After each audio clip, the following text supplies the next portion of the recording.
Lucas 9. A missão dos 12 apóstolos. Jesus chamou os 12 discípulos e lhe deu poder e autoridade para expulsar todos os demônios e curar doenças.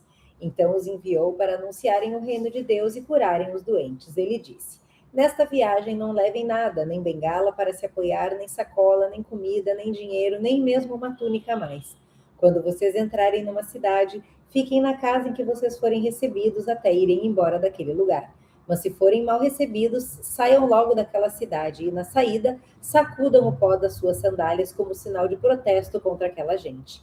Os discípulos então saíram de viagem e andaram por todos os povoados, anunciando o evangelho e curando doentes por toda parte. A dúvida de Herodes. Herodes, o governador da Galileia, ouviu falar de tudo o que estava acontecendo e ficou sem saber o que pensar, pois alguns diziam que João tinha sido ressuscitado, outros diziam que Elias tinha aparecido e outros ainda que um dos antigos profetas havia ressuscitado. Mas Herodes disse: eu mesmo mandei cortar a cabeça de João. Quem será então esse homem de quem ouço falar essas coisas?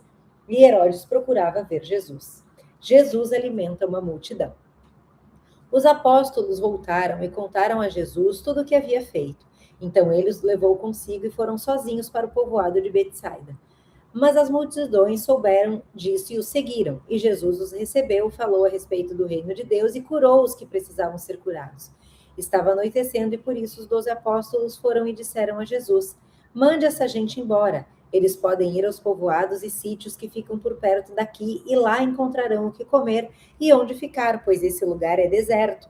Mas Jesus respondeu: deem vocês mesmos comida a eles. Os discípulos disseram: só temos 5 pães e 2 peixes. O Senhor quer que a gente vá comprar comida para toda essa multidão?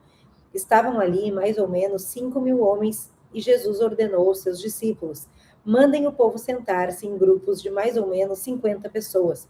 Os discípulos obedeceram e mandaram que todos se sentassem. Aí Jesus pegou os 5 pães e 2 peixes e olhou para o céu e deu graças. E deu graças a Deus por eles. Depois partiu os pães e os peixes e os entregou aos discípulos para que eles distribuíssem ao povo. Todos comeram e ficaram satisfeitos, e os discípulos ainda encheram 12 cestos com pedaços que sobraram. A afirmação de Pedro. Certa vez, Jesus estava sozinho orando e os discípulos chegaram perto dele, então ele perguntou: quem o povo diz que eu sou? Eles perguntaram: alguns dizem que o Senhor é João Batista, outros que é Elias, e outros que é um dos profetas antigos que ressuscitou. E vocês, que dizem vocês que eu sou? Perguntou Jesus. Pedro respondeu: o Messias que Deus enviou. Jesus fala da sua morte e da sua ressurreição.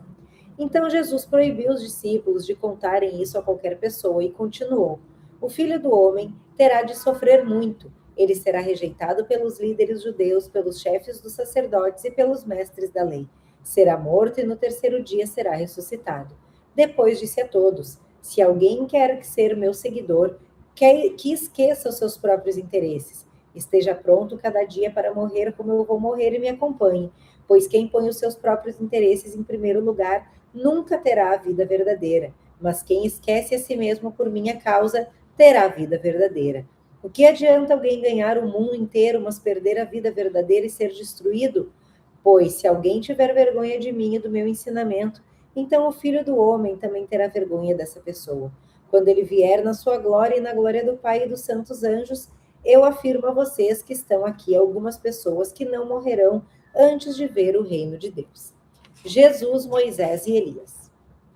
Mais ou menos uma semana depois de ter dito essas coisas, Jesus levou Pedro, João e Tiago e subiu o monte para orar.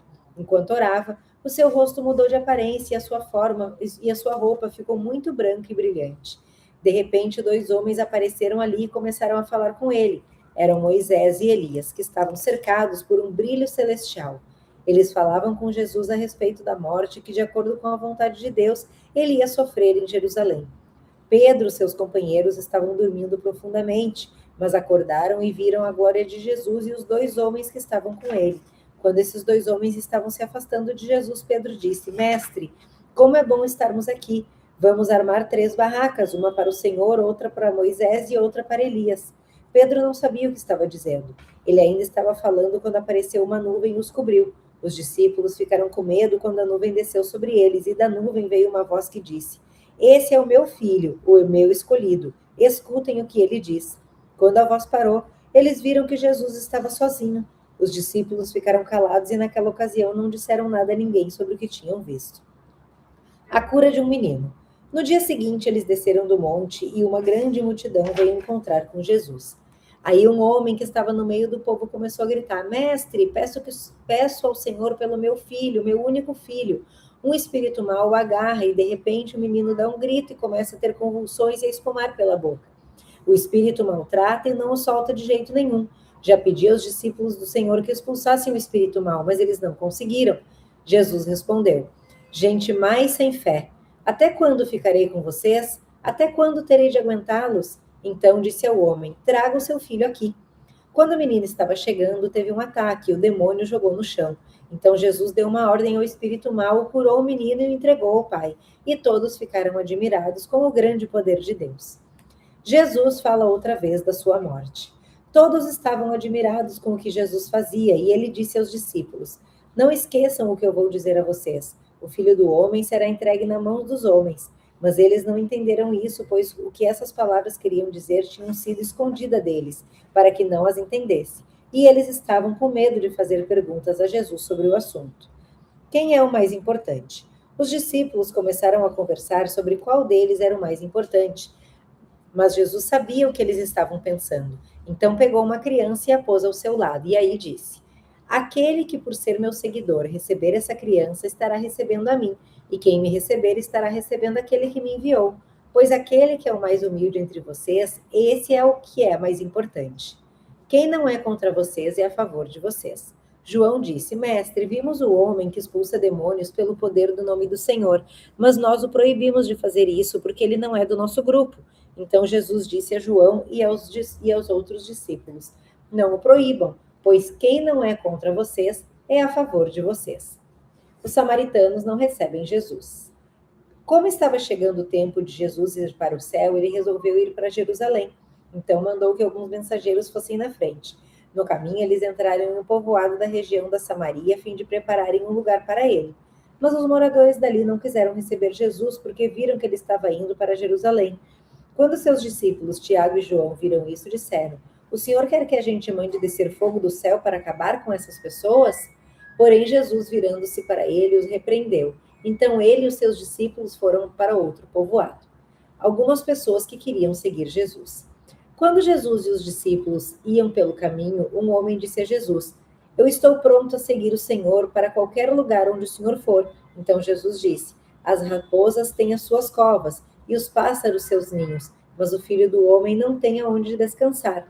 Aí ele disse para o homem: Venha comigo. Ele respondeu: Senhor, primeiro deixe que eu volte e sepulte meu pai. Jesus disse: Deixe que os mortos sepultem os seus mortos, mas você vai e anuncie o reino de Deus.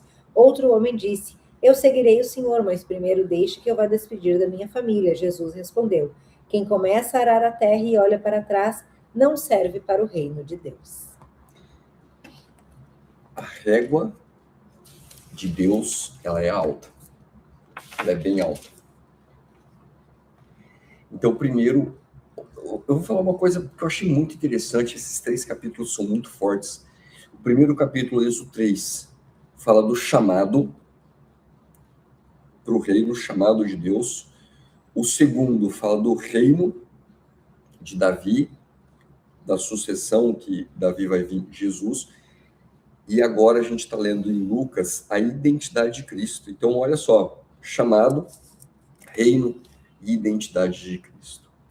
Jesus, ele envia os discípulos e a régua de Deus é tão grande, a régua de Jesus é tão grande, que ele fala para os discípulos: olha, vocês não vão levar absolutamente nada, porque vocês têm que confiar em Deus. Então confie em Deus e não leve nada. Você vai ganhar comida, você vai ganhar água, você vai ganhar roupa, porque o trabalhador merece o salário que ele ganha. E na verdade ele diz: confie em Deus. Por que confia em Deus? Porque não era para levar nada. Em outros momentos eles levavam dinheiro, compravam comida, mas aqui, quando eles vão sozinhos, sem Cristo, tá junto com eles, ele manda não levar nada. Quem é Jesus? É a dúvida de Herodes e a confissão de Pedro. Quando Jesus ele fala: quem sou eu? E Pedro fala assim, você é filho de Deus vivo. Em Lucas ele não descreve isso, mas Jesus ele fala o seguinte, ó, isso foi te entregue pelo meu Pai, pelo Espírito. Então você, por mais que a gente pense que a nossa mente, a gente que passa a acreditar em Jesus, isso é o Espírito que coloca em você. Porque quando você pensa o seguinte, pô, beleza, eu passei a acreditar em Cristo, então o mérito deixa de ser de Deus e passa a ser seu. E na verdade o mérito é sempre de Deus. Então você acreditar também tem o dedo de Deus que permite que você acredite nisso. Jesus anuncia a cruz, os discípulos eles não entendem, e Jesus ele pede para que você siga ele, e ele fala o seguinte, ó, vai ter custos, me segue. É para deixar os mortos, é para deixar o teu dinheiro, e deixar que eu digo assim, ó, entenda que muita gente vai usar isso contra vocês. Ele falou assim, ó, Jesus fala para você não ter dinheiro, então dá tudo para mim. Tu falou contra vocês, eu li aqui Olha, contra vocês, que interessante. Então muita gente vai usar isso contra vocês. Por quê? Porque o pessoal fala, ó, ele tá falando que não é para você ter dinheiro, então dá tudo para mim. Pô, peraí, se não é para eu ter dinheiro, eu que sou um simples cidadão, a instituição que está do outro lado fala assim, ó, deixa tudo para mim, mas peraí, você é o maior representante, então você é o que tem que menos ter. Se essa é a pregação que você está dizendo. Porque não é isso que Deus quer dizer. Não é isso que Jesus quer dizer. O que Jesus quer dizer é o seguinte, ó, deixe de ter o coração naquilo e passe a ter o coração em mim.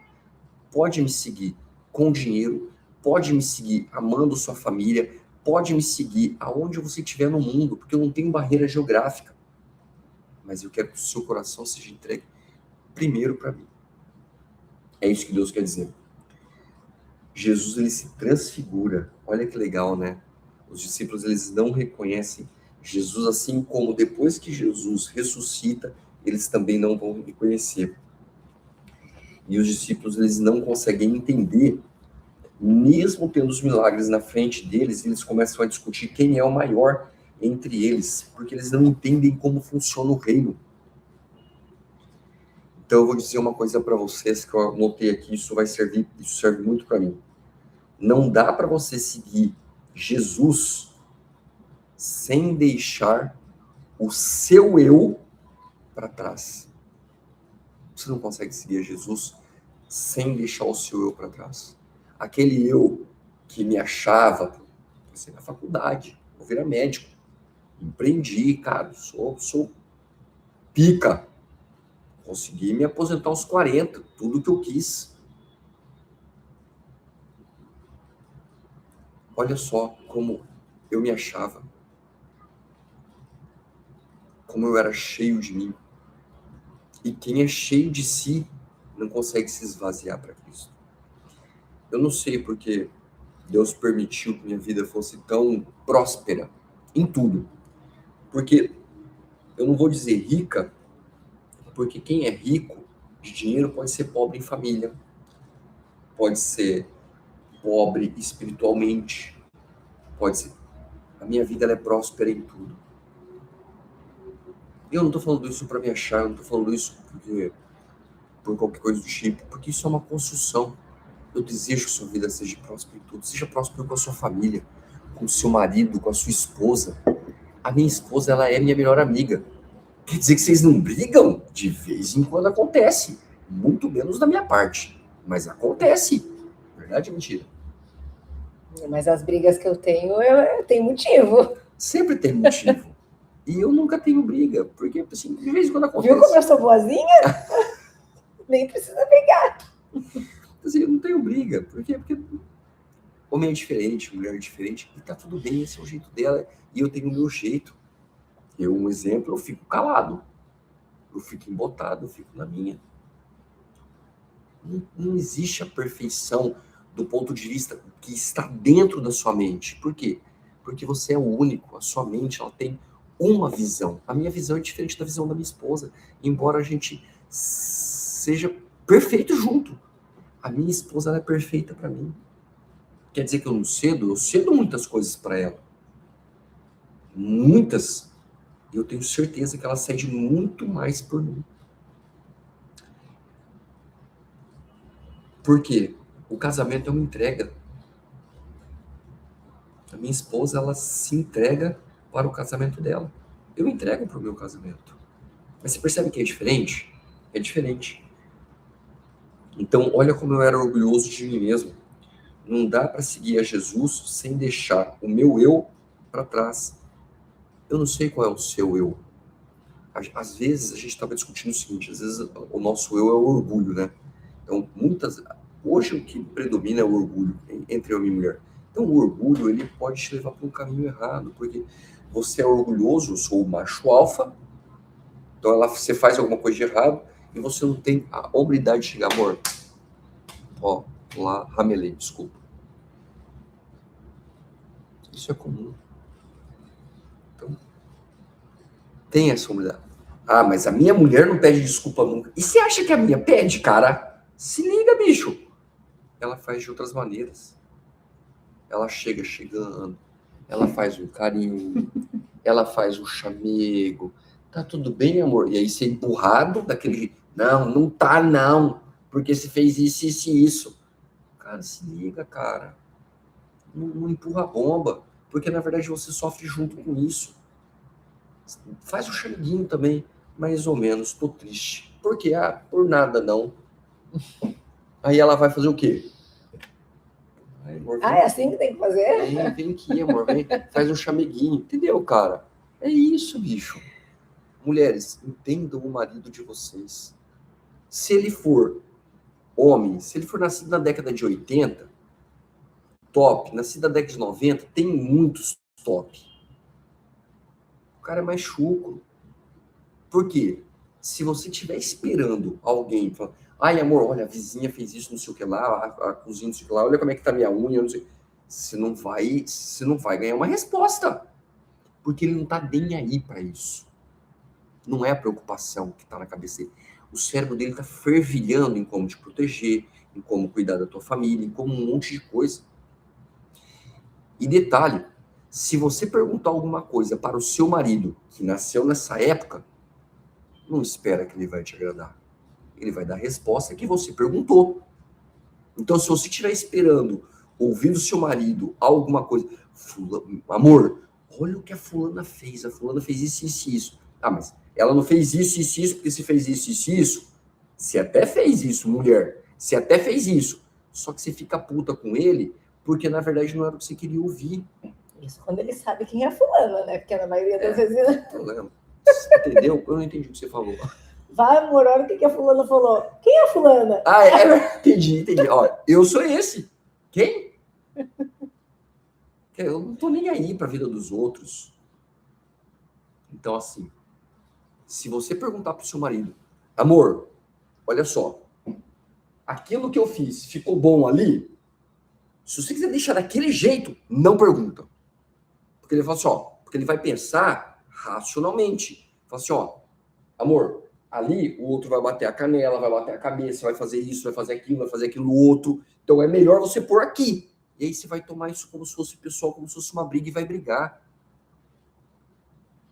Não é assim. Ele responde racionalmente. Ah, então meu marido não presta. Se você quiser casar com um cara que vai falar tudo que você quer, casa com uma mulher. Vira petista. É simples.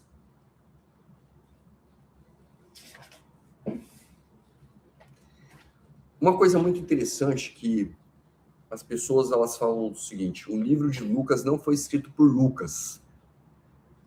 Alguns teólogos discutem isso, porque na verdade não tem a descrição de quem foi o autor. Só que o livro de Atos foi escrito por Lucas e a escrita é exatamente a mesma, o modelo de escrita, porque cada livro ele é escrito de um modelo diferente. Tem escrito um exemplo. João que escreveu o Apocalipse, João não era um letrado, então Apocalipse tem uma linguagem muito simples. Então a gente percebe que, diferente da linguagem de Paulo, que é uma linguagem mais erudita, mais bonita, assim como o livro de Lucas, que escreveu Atos, então, trazendo o mesmo modelo, o mesmo jeito de escrita, as pessoas creem que Lucas escreveu o livro de Lucas. quando os discípulos vão curar e não conseguem curar um garoto, e o cara fala assim, mestre, os seus discípulos aí tentou, mas não conseguiu. O que Jesus fala para os discípulos? Pessoas más e de pequena fé. Até quando eu vou ficar com vocês? Porque Jesus conhecia a glória. E ele chama os discípulos de mal e de pouca fé. Ao mesmo tempo, pouco tempo atrás, Jesus ele diz o seguinte: isso quem te revelou foi o meu Pai que está no céu, quem revelou quem eu sou. Porque Pedro fala o seguinte, Simão Pedro, né? Fala assim, ó, você é o Cristo, filho vivo do Deus Altíssimo. E logo depois Jesus fala para ele, gente mais de pequena fé. Porque nós somos maus. A nossa carne ela é má. Nossa carne ela é errada. Ela é vil. Eu ramelei ontem no trânsito, eu ramelo.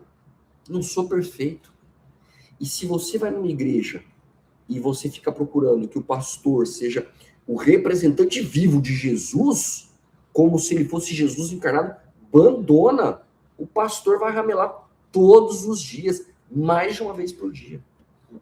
Ele vai ramelar. Então, não procura a perfeição na terra, porque ela não existe. Quer encontrar Cristo? Está na Bíblia. E a gente está lendo ela para vocês todos os dias. E é por isso que Jesus ele fala, tenha a pureza de uma criança. Para entrar no reino do céu, quando os discípulos estavam discutindo quem era o maior, Jesus fala, tenha a pureza de uma criança. Porque uma criança não tem maldade. Não foi uma criança baixa, uma criança pequena. Porque com o tempo, a Bíblia diz, a imaginação do homem é má desde sua meninice. E outra coisa que Jesus diz, o seguinte, quando Jesus vai a Samaria, essa é a última parte que eu tenho para dizer desse texto. Quando Jesus vai a Samaria e ninguém quer receber a Jesus lá, e ele passa por um outro povoado, pessoal, nós estamos aqui para levar essa mensagem, para levar a palavra de Deus para os que dormem. Muitos não vão querer acordar. E às vezes, pessoas que vocês amam, pessoas que estão do lado de vocês, e muitos você vai fazer esforço, você vai tentar, mas isso não compete a você. Isso compete ao Espírito. Lembra que eu falei ali atrás? Que é o Espírito que coloca em você o gatilho para você crer. É o Espírito que vai colocar isso em você. Vai colocar isso no outro, nesse caso. Então, por mais que você ame uma pessoa, se você levar a palavra, eu te digo uma coisa, eu te prometo uma coisa, não porque a promessa vem de mim, mas porque a promessa vem da Bíblia. A palavra de Deus nunca vai vazia, ela nunca volta vazia. Então, se você levou a palavra, insistiu um pouquinho mais, a pessoa, cara, cansei, você é aquele crente chato. Não seja um crente chato. Não seja um crente chato. Porque senão, em vez de você aproximar, a pessoa de Deus se afasta. Tem muitos que vocês vão tentar acordar, mas eles vão continuar dormindo. E sabe o que você tem que fazer? Seguir para um outro.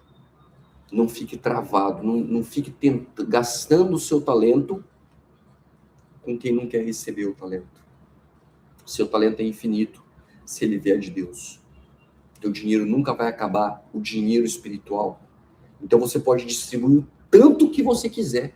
Distribua o dinheiro que vem de Deus, o tanto que você quiser, nunca vai acabar. E quanto mais você distribuir esse talento, o talento na época era a moeda de troca, esse dinheiro, quanto mais você distribuir esse dinheiro que vem de Deus, mais você vai ter, mais abundante. Então não retenha o talento para você. Vamos levar a palavra para os que dormem, mas você tem que entender que mesmo aquela pessoa que se ama, que você ama demais, se ela não quiser receber esse talento, você tem que mover para frente. Deixa o Espírito trabalhar. Não fica segurando o talento. Essa é a última mensagem que eu tenho do capítulo de hoje. Vou reforçar que o primeiro capítulo foi o chamado, o segundo capítulo foi o reino, e o terceiro capítulo que a gente leu, um não tem nada a ver com o outro, foi a identidade de Cristo. Quer dizer, tudo tem a ver na Bíblia, mas olha que feliz coincidência. Quero agradecer os likes, isso está ajudando muito a gente levar essa mensagem para os que dormem. Nós amamos vocês em Cristo Jesus. amamos os que dormem, amamos os que estão acordados. Pedimos para você mandar isso daqui para os que dormem e fazer parte da família real.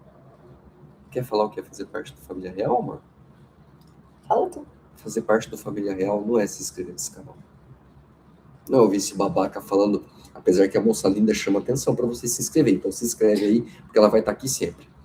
Ela é minha, tá? Então se inscreve. Mas o que é fazer parte da família real? Fazer parte da família real é saber que você é filho do Rei dos Reis, do Senhor dos Senhores, e que você pode tudo naquele que te fortalece, naquele que te ama. Você pode tudo. É saber que você vai ramelar e que você não é indigno de seguir a Cristo. Porque Cristo, ele veio pelos doentes. Se a gente for pensar em algum que é digno de seguir a Cristo, ninguém é. Nem os discípulos eram, e Jesus diz isso. Nem os discípulos eram dignos. Gente má e de pequena fé. Eu não sou digno, mas o amor de Cristo me alcançou a minha família. Eu oro para que alcance cada um dos que ainda dormem. Vamos levar essa palavra para os que ainda dormem? Se você é um dos acordados. Obrigado pelo like. Obrigado por seguir esse canal. Se inscreva no Instagram. Eu não sei como se faz para deixar aqui. Minha esposa pode... Não, tá na descrição dessa live. Falta só 3 pessoas para a gente chegar a 300 pessoas. Beijo no coração de cada um. Nós estamos com vocês. Se precisar de oração, manda oração. Nós vamos orar por vocês. O maior amor do mundo. E o mais importante, se você quiser deixar o seu agradecimento e escreve aqui quando que Cristo tocou você. Quando que Jesus falou com você. O que você sentiu. Deixa aqui, a gente quer ouvir.